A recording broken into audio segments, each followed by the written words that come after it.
Hello बच्चों, आप सभी का स्वागत है हमारी यूट्यूब चैनल पर स्मार्ट मैथमेटिक्स क्लासेस में। बच्चों, हम एक्सरसाइज 2.1 कर रहे थे। 2.1 में जो हमारा प्रश्न 4 था, प्रश्न 4 के हमने 2 प्रश्नों को कर लिया था। हमें बतलाना था कि जो हमें कथन दिए गए हैं, जो हमें प्रश्न दिए गए हैं, यह एक सत्य है कि असत्य है। तो 2 प्रश्नों को हमने कर लिया था। प्रश्न 3 हम करते हैं। तो बच्चों, प्रश्न 3 हमारा है, प्रश्न 3 हमारा बोल रहा है। पहले प्रश्न 3 को पढ़ लेते हैं। यदि a बराबर एक सेट दिया गया, b बराबर इतना दिया गया, तो हमें ज्ञात करना है बच्चों a क्रॉस तो करना है, लेकिन किसके साथ करना है? b इंटरसेक्शन इन्फिनिटी के साथ हमें करना है। तो लिख लो पहले 2.1 का चौथे का हम कौन सा प्रश्न तीसरा कर रहे हैं। दिया गया है a बराबर कितना दिया गया है बच्चों? a बराबर 1 और 2 दिया गया है हमें समुच्चय के रूप में, और b क्या दिया? 3 और 4 दिया गया है बच्चों। इसी प्रकार से 3 और 4 दिया गया है। ज्ञात करना है, वो लिख लो। ज्ञात क्या करना है बच्चों? a cross b intersection phi, और बतलाना है क्या होता है? बराबर फाई होता है। यदि ऐसा होता है तो हम कह सकते थे यह कथन सत्य है, ठीक है ना। यदि ऐसा हो रहा है तो बोल सकते हैं कि सत्य है। तो करते हैं। इसलिए हम पहले क्या करेंगे, हमने बताया है हमें ज्ञात करना है, इतना पूरा ज्ञात करना है, बतलाना है इतने का जो उत्तर है फाई हो रहा है कि नहीं। फाई का मतलब क्या है?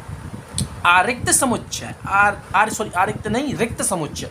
आरिक्त का मतलब कि उसमें कोई ना कोई समुच्चय में कोई ना कोई अवयव है, और रिक्त का मतलब उसमें कोई अवयव नहीं है। तो फाई यही दर्शाता है कि रिक्त समुच्चय है, ठीक है ना। इन दोनों इनको हल, इस कंडीशन को हमें हल करना है और बतलाना है कि यह कंडीशन फाई आती है, रिक्त समुच्चय की आती है। तो बता, यदि ऐसी आती है तो बोलते हैं सत्य कथन है, नहीं आती है तो असत्य कथन है, ठीक है ना। तो इसलिए हम कर रहे हैं, पहले दो चीज़ करेंगे। b इंटरसेक्शन फाई करेंगे, तो b का हमारा सेट दिया गया बच्चों 3 और 4 दिया गया है। हम इंटरसेक्शन का चिन्ह लगाएंगे बच्चों। हमारा फाई का मतलब क्या होता है? फाई का मतलब होता है फाई बराबर हमारा a होता है, ठीक है ना। यह लिख लेना, दिया गया है, हमें मालूम है। ये क्या है? मालूम है,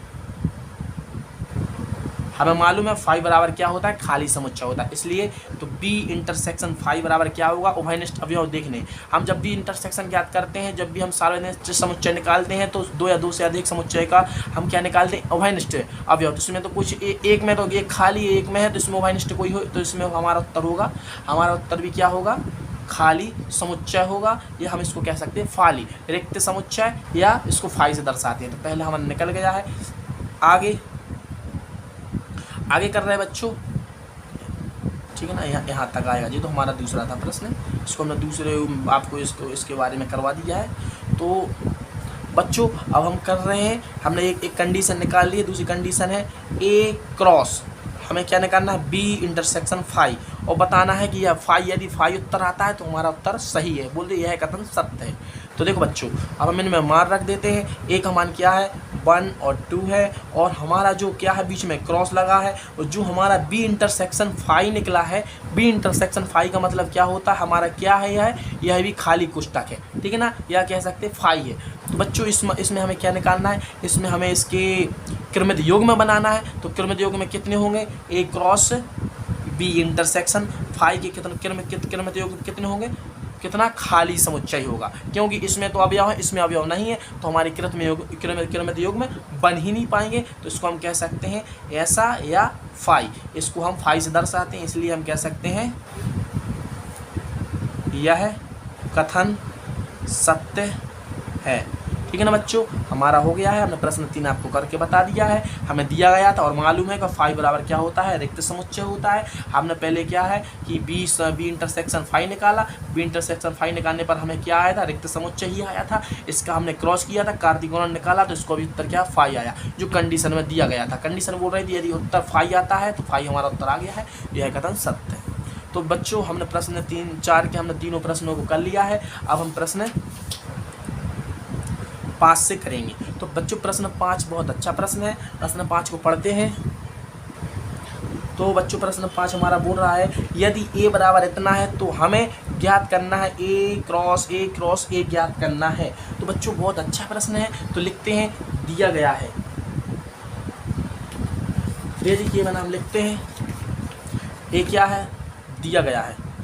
2.1 का 5 में कर रहे हैं, तो हमें क्या है? दिया गया है। ए बराबर बच्चों क्या दिया गया है, देख लो -1 और क्या दिया गया है, 1 दिया गया है। अवयव 2 अवयव दिए गए इसमें, -1 और 1 अवयव है इसमें, और ज्ञात करना है ए क्रॉस ए, यानी कि हमें जो हमारा समुच्चय ए है इनका क्या है, 2 बार क्रॉस करना है, ठीक है ना। इनकी यानी कि एक को हमें कितने बार, 3 बार हमें क्रॉस करना है। कैसे करेंगे, पर देखो हमने दो के हमने आपको बताए हैं, कभी भी हम दो से अधिक एक साथ हम कभी भी हमने आपको बताया ना, कोई भी 2 सेटों को हल करेंगे, ठीक है ना। हम एक साथ तीनों को हल नहीं करेंगे, इन दोनों को करेंगे, इनका दोनों का उत्तर जो आएगा उसके हम इसके साथ कर देंगे, ठीक है ना बच्चों। इस प्रकार से हम आपको बता रहे हैं। तो बच्चों हम कर रहे हैं, इसलिए हमें क्या दिया गया था और हमें ज्ञात करना वो भी लिख लिया है, इसलिए अब हम हल कर रहे हैं। क्या कर रहे हैं, हल कर रहे हैं, ठीक है ना। तो ए क्रॉस ए पहले हम निकालेंगे, ए क्रॉस ए क्या होता है, इतना आ जाने पर हम इसको ए से क्या कर देंगे, ठीक है ना, समझ गए ना आप।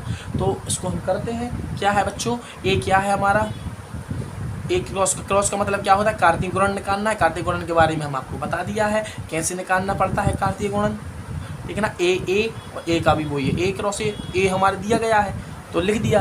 तो अब हम ए क्रॉस ए निकालेंगे तो हमारा कितना आएगा, अब पहले हमें इसको इसके साथ करना है, इसको फिर इसके साथ करना, फिर इसको इसके साथ करना, इसको इसके साथ करना, ठीक है ना। तो -1 और -1 होगा पहला हमारा क्रमित युग्म में है, जो हमारा एक अवयव है, ठीक है ना। x का मान भी इतना है, y का मान भी इतना ही है, और -1 होगा दूसरा क्रमित योग। इसका हो जाने के बाद इसका करेंगे 1 और -1 होगा, और 1 और 1 होगा, ठीक है ना बच्चों। तो हमारा एक सेट आ गया है, इस सेट में कितने अवयव हैं, 4 अवयव हैं। कितने क्रमित योग में है, 4 क्रमित योग में है। x y पहले वाले जो हमारा होता है क्रमित योग मतलब हमारा छोटे कोष्ठक में लिखे होते हैं। पहला x का मान है, दूसरा y का मान है, x का मान y का मान, x का y का मान, x का मान y का मान, ठीक है ना बच्चों। तो हमारा हो गया है। अब आगे क्या करना है, हम ए क्रॉस ए तो निकाल चुके हैं, क्या करना है, ज्ञात करना है ए क्रॉस ए। आगे तो हम इन दोनों का क्रॉस तो निकाल चुके हैं, क्या आता है, इन दोनों का क्रॉस हमारे लिए आया है -1 -1 -1 -1 और 1, ठीक है ना। हमें इतना तो लिख दिया है ना। अब क्रॉस लगाना है, सेट ए कितना है हमारा, सेट ए हमारा दिया गया है -1 और 1 बच्चों, ठीक है ना। तो हमें ये दिया गया है, हमें क्या करना है, इसको हल करना है, ठीक है। चलो तो हम करते हैं यार। अब हमने आपको बताया है ना क्रमित योग में हम कैसे करते हैं, इसको पूरे इसके साथ लिखेंगे, इसको इसके साथ लेंगे, इसका हो जाने के बाद इसको इसके साथ लिखेंगे, इसको इसके साथ लिखेंगे, इसका भी हो जाने के बाद इसको इसके साथ लिखेंगे, और फिर इसको इसके साथ लिखेंगे। कैसे लिखेंगे वो हम आपको बता रहे हैं। देखो पहला हमारा -1 है, किसके साथ करना है, -1, इसको -1 भी इसके अंदर आ जाएगा, ठीक है ना।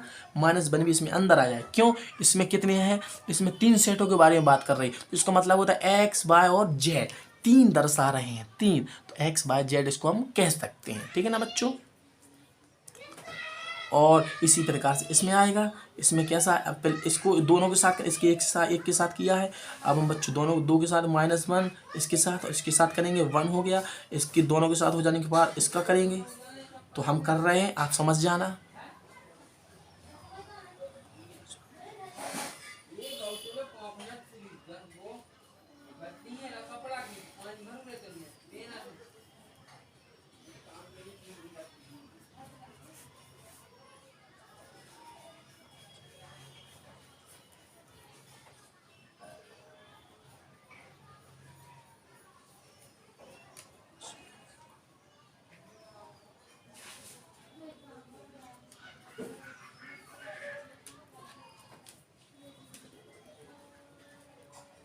तो बच्चों हमने तीनों का ए क्रॉस ये हमने निकाल लिया है। कितने अवयव इसमें अवयव थे, इसमें कितने अवयव आए हैं बच्चों, 1 2 3 4 5 6 7 और 8, हमारे 8 अवयव प्राप्त हुए हैं। तीनों का ए सेट का हमें क्रॉस किया है, 3 बार किया है ए। तो क्रॉस इनका करने पर कितना आया है हमारा, इनका हमारे इनमें हमें क्रमित योग में कितने क्रमित योग में मिले हैं, हमें 8 क्रमित योग में 8 अवयव हमें मिले हैं। तो हमारा प्रश्न हम हल हो गया, यही हमारा क्या आंसर है।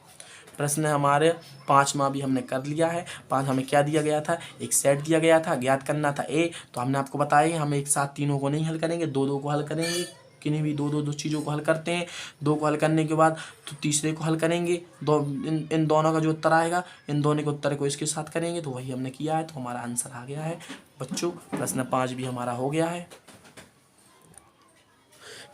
बस इस वीडियो में इतना ही, मिलते हैं अगली क्लास में। तो अगली क्लास में हम प्रश्न 6 करेंगे, ठीक है ना बच्चों।